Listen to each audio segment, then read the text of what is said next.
সামনে হজের মৌসুম আসছে, তাই এখন থেকে হজ ও কুরবানির মাসায়েল নিয়ে আলোচনা করব। আজকের আলোচনা করব হজের ফরজ কয়টি। উত্তর: হজের ফরজ 3টি। 1. ইহরাম বাঁধা। 2. আরাফাতের ময়দানে অবস্থান করা। 3. তাওয়াফে জিয়ারত করা। আজকে আমরা আলোচনা করব হজের ওয়াজিব কয়টি ও কি কি। উত্তর: হজের ওয়াজিব 9টি। 1. সাই করা। 2. ইহরাম বাঁধার কাজটি মিকাত পার হওয়ার পূর্বেই সম্পন্ন করা। 3. আরাফাতে অবস্থান সূর্যাস্ত পর্যন্ত দীর্ঘায়িত করা। 4. মুজদালিফায় রাত্রি যাপন। 5. মুজদালিফার পর কমপক্ষে 2 রাত্রি মিনায় যাপন করা। 6. কঙ্কর নিক্ষেপ করা। 7. হাদি পশু জবাই করা তামাত্তু ও কেরান হাজিদের জন্য। 8. চুল কাটা। 9. বিদায়ী তাওয়াফ। আজকে আমরা হজের সুন্নাত সম্পর্কে জানব। আসলে হজ্জের সুন্নত অনেক। এর মধ্যে উল্লেখযোগ্য হল: 1. ইহরামের পূর্বে গোসল করা। 2. পুরুষদের সাদা রঙের ইহরামের কাপড় পরিধান করা। 3. তালবিয়াহ পাঠ করা। 4. 8ই জিলহজ দিবাগত রাত মিনায় অবস্থান করা। 5. ছোট ও মধ্যম জামারায় কঙ্কর নিক্ষেপের পর দোয়া করা। 6. কেরান ও ইফরাদ হাজিদের তাওয়াফে কুদুম করা। তবে কোনো কারণে সুন্নত ছুটে গেলে দম দিতে হয় না। আজকে আমরা আলোচনা করব হজ ফরে হওয়ার শর্তসমূহ, আর সেগুলো হল: 1. মুসলিম হওয়া। 2. প্রাপ্তবয়স্ক হওয়া। 3. জ্ঞান সম্পন্ন হওয়া। 4. আর্থিক ও শারীরিক সামর্থ্য থাকা। 5. স্বাধীন হওয়া। 6. মহিলা হলে তার সাথে মাহরাম পুরুষ থাকা। আল্লাহ আমাদের সবাইকে হজ্জ করার তৌফিক দান করুন, আমিন।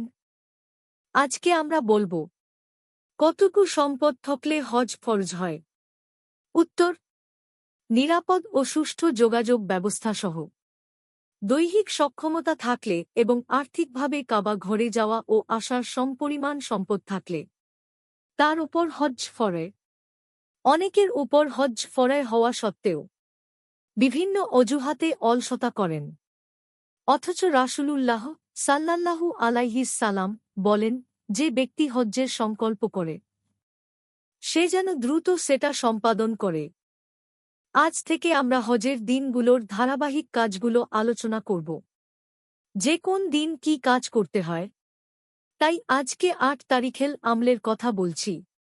8 তারিখের কাজ হল: নিজ নিজ কক্ষ অথবা কাবা ঘরে বসে পবিত্র হজের ইহরাম বেঁধে মক্কা থেকে মুয়াল্লিমের অধীনে মিনায় পৌঁছতে হবে। এখানে এদিন জোহর, আসর, মাগরিব ও এশা এবং পরদিন ফজর সহ মোট 5 ওয়াক্ত নামাজ আদায় করবেন। আমার ভিডিওগুলো দেখলে হজে ভুল হবে না, ইনশাল্লাহ। আজকে আমরা 9ই জিলহজ আরাফার দিন এর কাজ সম্পর্কে আলোচনা করব, আর সেগুলো হল: 1. সূর্যোদয়ের পর আরাফাতে রওনা হবেন। 2. জুহরের প্রথম ওয়াক্তে জুহর ও আসর পড়বেন একত্রে পরপর 2 রাকাত করে। 3.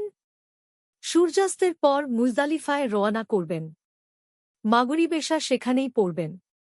4. সেখানে রাত্রি যাপন করে প্রথম ওয়াক্তে অন্ধকার থাকতেই ফজর পড়বেন। 5. আকাশ ফর্সা হওয়া পর্যন্ত কেবলামুখী হয়ে হাত তুলে দীর্ঘ সময় দোয়া ও মোনাজাতে মশগুল থাকবেন। 6. বড় জামারায় নিক্ষেপের জন্য 7টি কঙ্কর এখান থেকে কুড়াতে পারেন।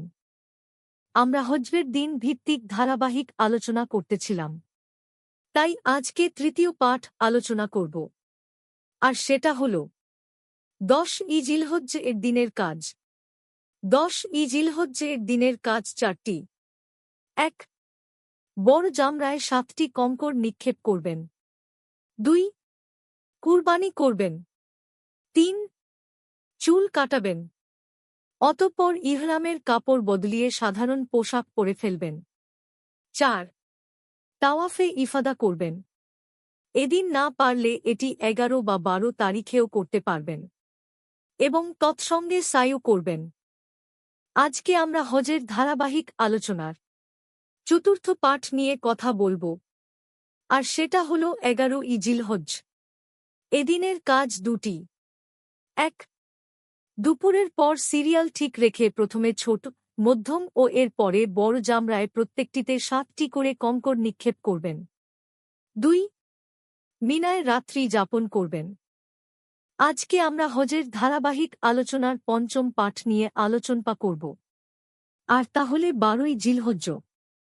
এদিনের কাজ ও দুটি। 1. পূর্বের নিয়ম অনুযায়ী 3টি জামরায় কঙ্কর নিক্ষেপ করবেন। দুপুরের আগে কঙ্কর নিক্ষেপ করবেন না।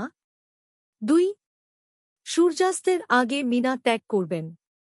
তা না পারলে আজ দিবাগত রাতও মিনায় কাটাবেন। আজকে আমরা হজের দিনভিত্তিক আলোচনার শেষ পর্ব নিয়ে আলোচনা করব, আর সেটা হল 13ই জিলহজ। এদিনের কাজ ও দুটি। 1.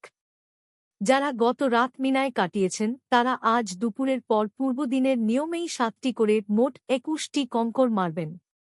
অতঃপর মিনা ত্যাগ করবেন। 2. অতঃপর মক্কা থেকে দেশে ফেরার পূর্বে বিদায়ী তাওয়াফ করবেন।